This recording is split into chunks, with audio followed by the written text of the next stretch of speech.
Assalamualaikum warahmatullahi wabarakatuh. Innal hamdalillah nahmaduhu wa nusalli ala rasulihil karim wa ala alihi wa sahbihi ajmain. Allahumma salli ala sayyidina Muhammad wa ala ali sayyidina Muhammad fil alamin innaka Hamidum Majid.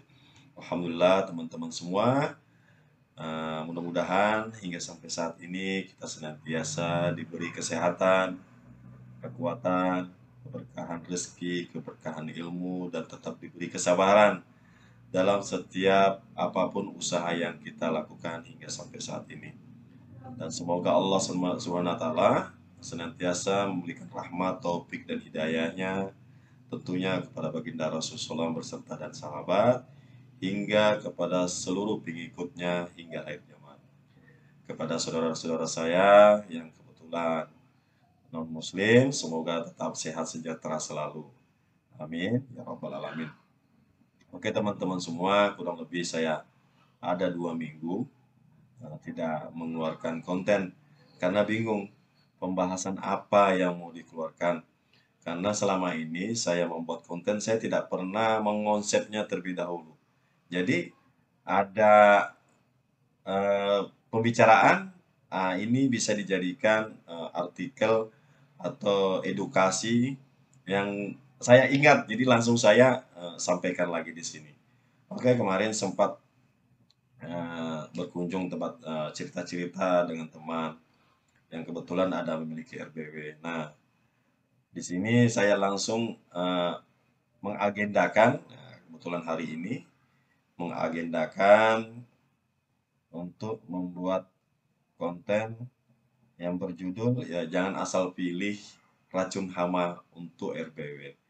Kenapa teman-teman semua? Karena bila kita salah aplikasi, takutnya ini justru akan menghambat perkembangan RBW kita.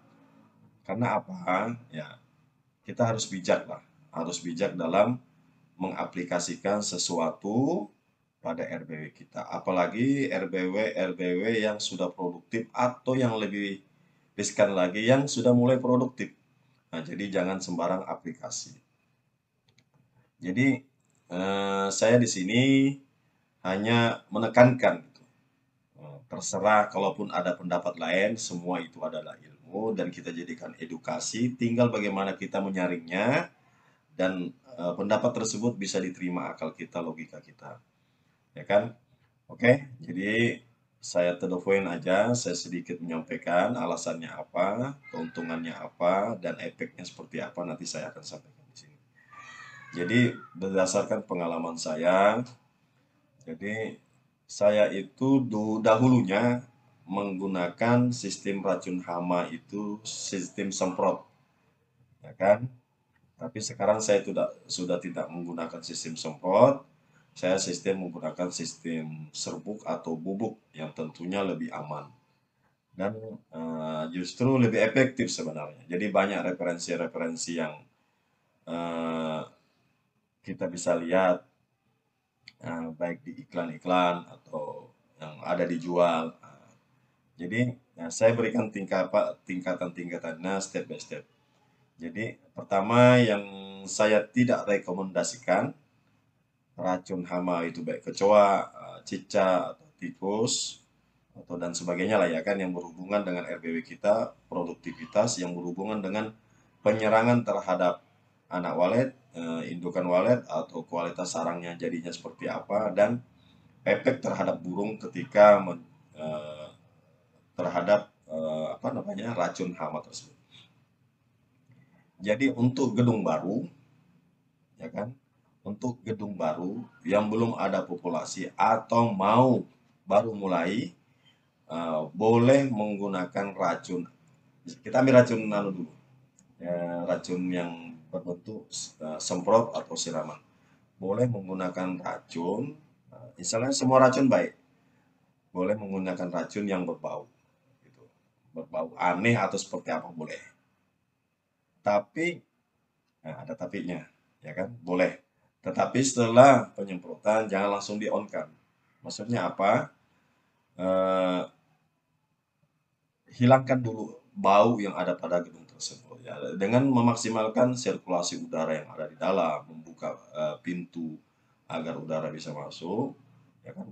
Karena pada hakikatnya ini kan racun ini kita sebutkan jika ada hama. Jadi aneh saja ada satu gedung baru tiba-tiba disebut racun, kan aneh jadinya. Oke, kita naik ke peringkat kedua.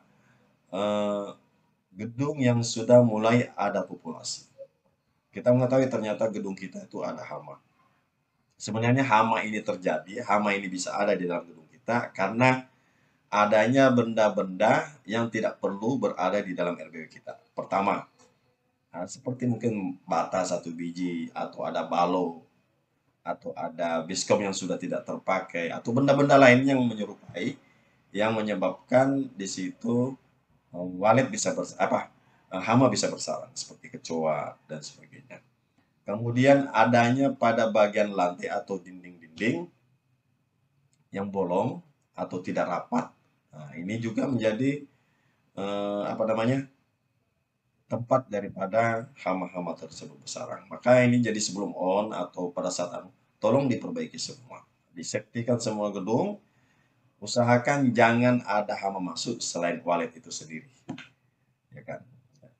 Kemudian kalau sudah ada populasi, mulai ada populasi, jangan sekali-kali menggunakan penyemprot hama yang mengandung bau, apalagi baunya seperti bau minyak tanah kah, atau bau kayak saya ada sempat cium itu, cuma saya tahu lupa apa namanya, baunya sangat menyengat. Ini sangat fatal sekali. Kenapa? Terutama bagi indukan atau anakan yang sudah ada di dalam gedung kita. Nah, ini biasanya terjadi. Efeknya adalah jika ada indukan pulang pada jam 1 siang memberi makan pada anak, pada saat dia ingin masuk tidak jadi masuk karena ada bau sesuatu yang tidak asing bagi walet, sehingga indukan ini membatalkan untuk masuk, sehingga anaknya yang tadi waktunya makan jadi tidak makan gara-gara ada bau sesuatu yang aneh. Nah, ini jangan sampai terjadi, dikhawatirkan anak-anak ini lapar dan mati. Walaupun kita tidak tahu ya, walet sebenarnya anak kan tahan dia 1 hari tidak makan. Nah, ini jadi imbauan saya, jangan jika gedung sudah memiliki populasi atau mulai memiliki populasi atau mulai berkembang, hindari penggunaan racun hama yang berupa cairan ataupun yang berupa pil ataupun yang berupa serbuk yang berbau, yang baunya ini mempengaruhi ruangan daripada RBW kita, utamanya daerah listing room ataupun cooking room. Jadi caranya bagaimana? Ya, sekarang kan banyak sudah dijual racun-racun. Kalau lebih bagus lagi bagaimana menggunakan racun hama yang memang khusus apa hama yang kita ingin singkirkan gitu, ya jangan yang berbau. Ya, kalau saya biasa dulu saya waktu semprot saya tidak pernah menyemprotkan selain super killer. Ini tidak berbau dan juga sebenarnya tidak usah khawatir. Kita menyemprot hama tidak mesti harus langsung mati, ya kan? Tidak mesti langsung. Kalaupun 1 minggu baru mati tidak ada masalah. Nah, 1 minggu baru mati tidak apa-apa. Setiap racun insya Allah semua berfungsi. Hanya mungkin ada yang seketika mati, ada yang langsung mati, ada yang mungkin 2-3 hari mati, ada yang 5 hari mati. Tidak ada masalah. Intinya racun itu berfungsi. Intinya bagaimana kita tetap jaga kelestarian di RBW kita, jangan sampai dengan bau yang aneh, yang asing itu menyebabkan walet ini ya, tadi terganggu, jadi malas masuk sehingga ramai di luar dan sebagainya dan sebagainya.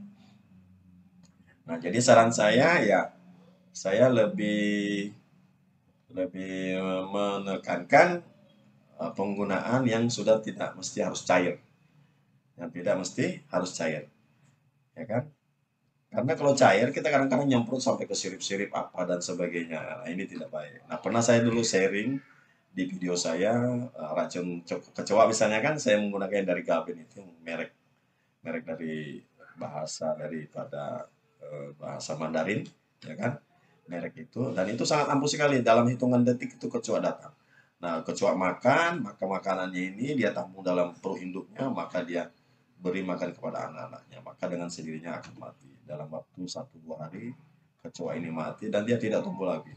Jadi jika ada kecoa dalam gedung kita, maka jangan dibunuh dengan menginjak atau menindis, maka dari bakteri yang ada di dalam tubuh kecoa itu tersebut akan tumbuh kembali menjadi kecoa. Nah, jadi di sini saya lebih mengedepankan, menyarankan penggunaan hama atau racun-racun pada RBW kita yang lebih menekankan kepada tidak menggunakan sistem cair. Kalaupun menggunakan yang cair, usahakan jangan menggunakan cairan yang sangat berbau menyengat, sampai menyengat atau berbau asing bagi walet itu sendiri. Atau baunya sampai mempengaruhi bau daripada ruangan RBW tersebut sendiri. Nah, saya lebih menyarankan untuk menggunakan sistem hama, hama seperti bubuk, kalau kayak tikus kelerat, cicak dan sebagainya. Nah, itu saya lebih menekankan sistem hama seperti itu. Jangan bikin repot diri kita, bikin susah diri kita. Dan jangan juga kita berharap bahwa dengan kita menyemprot seketika kecoa akan mati, tidak. Tidak. Nah, yang kita khawatirkan adalah mempengaruhi pada saat kita semprot di dekat sirip ada celah-celah, kemudian kita semprot, maka sirip menjadi basah, kemudian sarang juga menjadi basah, dan sarang juga jadi mengandung racun, dan sebagainya, dan sebagainya. Nah, terus bagaimana orang-orang yang sudah terlanjur, ya, orang-orang yang sudah terlanjur menyemprot dinding misalnya. Kalau sirip saya tidak bisa menyemprot sirip, terus menyemprot dinding ya, maka kita siram ulang dengan air hujan. Kita semprot dinding kita, ya kan, kita semprot dinding yang sudah kita pakai semprot untuk racun tadi, untuk segera menetralisir daripada bau tersebut. Oke teman-teman, mudah-mudahan apa yang saya sampaikan ini sangat bisa bermanfaat buat teman-teman semua. Saya hanya bisa mendoakan bagaimana seluruh para petani walet Indonesia umumnya mendapatkan rezeki dari sarang burung walet, mendapatkan kesuksesan dari sarang burung walet, sehingga bisa menghidupkan dirinya, istrinya, ahli keluarganya, dan bisa meneruskan cita-citanya melalui daripada hasil sarang burung walet.